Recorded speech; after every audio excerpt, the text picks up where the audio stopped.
Hello, I'm back. I was going to do this a couple of days ago, but I sat down and started talking. I thought, no, this is bullshit. I just got really pissed off and turned it off. So, yeah, sorry about that. I'm here now, and I'm going to get back to finishing what I started with the PS1 collection.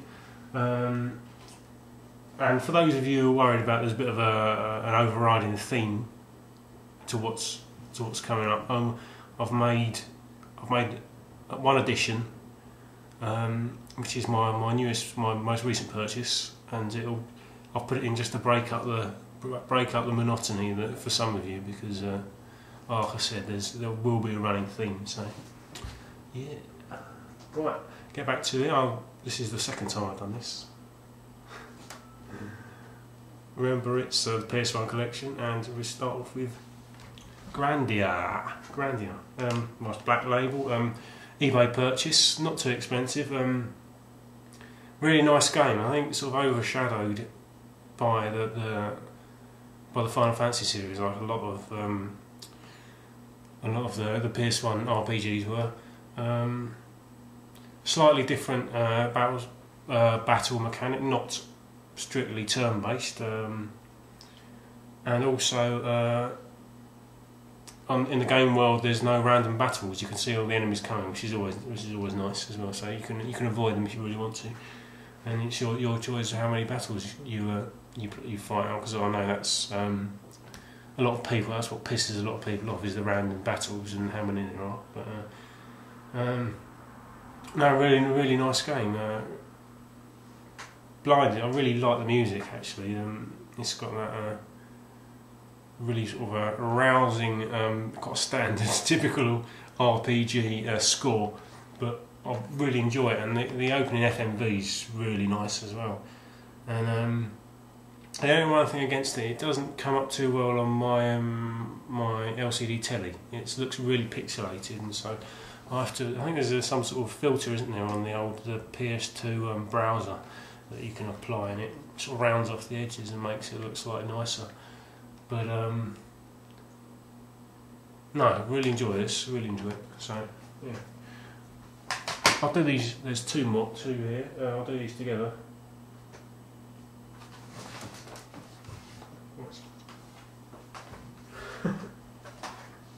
Sorry about that. You must get involved.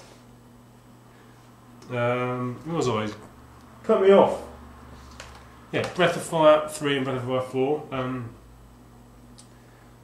I've had these both. Actually, this one brand new. I think this one was bought second hand quite a while ago, back, a good few years ago. This is pre PS2.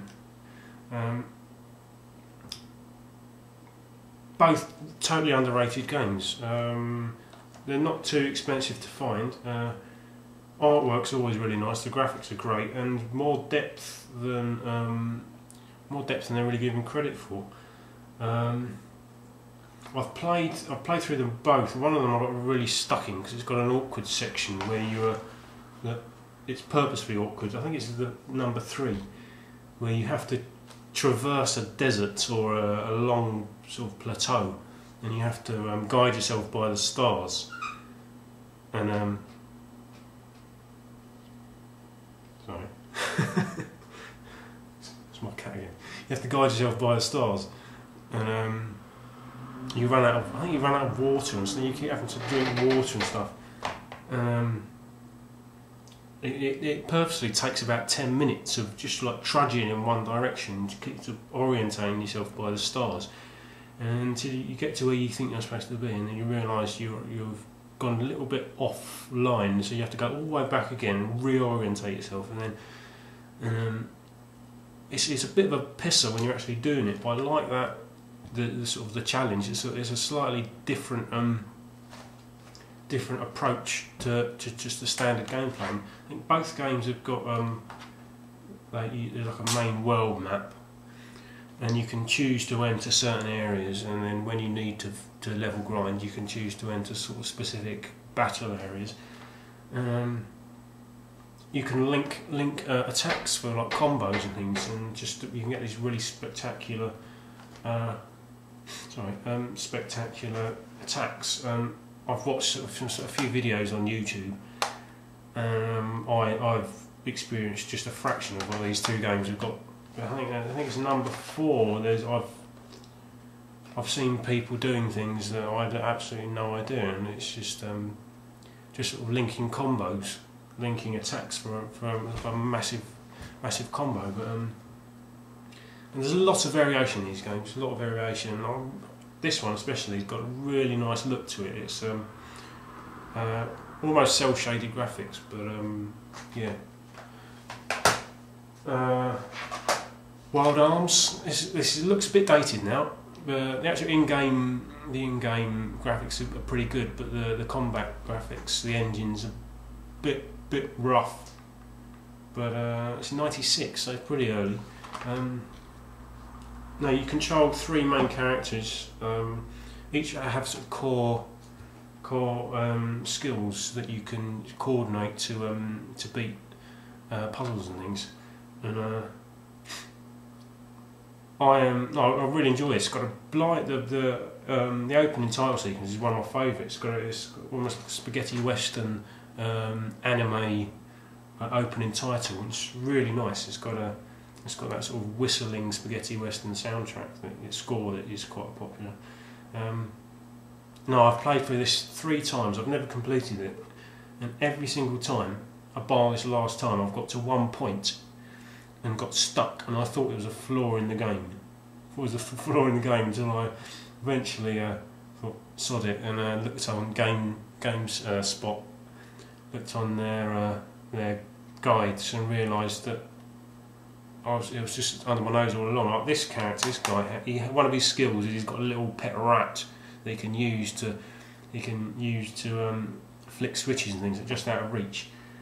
And in this one particular area, you have to talk to this kid who said he's scared of rats, and so obviously the logical thing is to shoot out this little rat at this kid, and he turns into an alien, like a monster that's been transformed, and that's how you progress the game. And it's only in the last year, and I've had this game for years, only in the last year that I've actually discovered that. So no, there's another one. They're all good. There you go. This one you've already seen, Vandal Hearts. Vandal Hearts and Vandal Hearts 2, sorry, that one we had. Vandal Hearts 2. This is one from my recent pickups, my post-Christmas pickups. I'm really pleased I got this because it rounds off the 2 games nicely, because to have one, I've got number 2, so it seems logical to have number 1.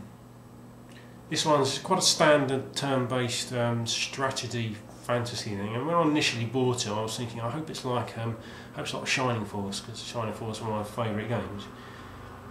And also the in-game the battle sort of mode is there and thereabouts. Obviously, it's more 3D than Shining Force, but it hasn't got the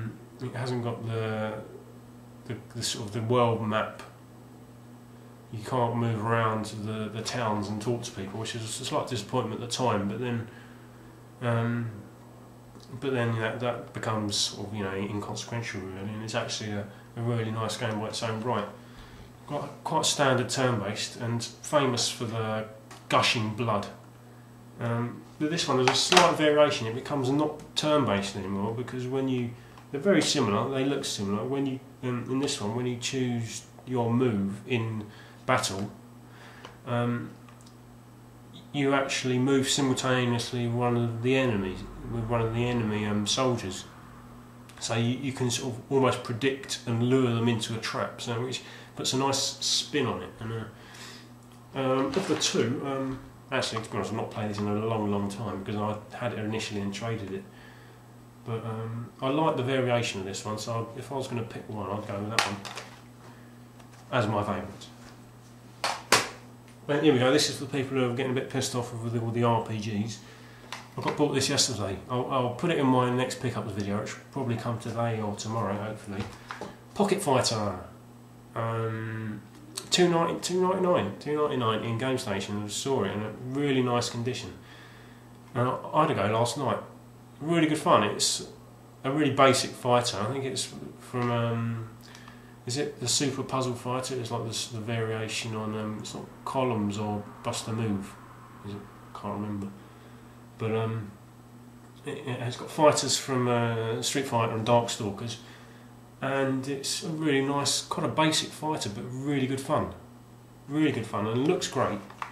And you've got a fighter editor, so you can do this bizarre sort of create your own fighter thing, which sort of doesn't really work. But yeah, Pocket Fighter, $2.99. Really enjoyed it, so I'll be playing that quite a bit, I reckon.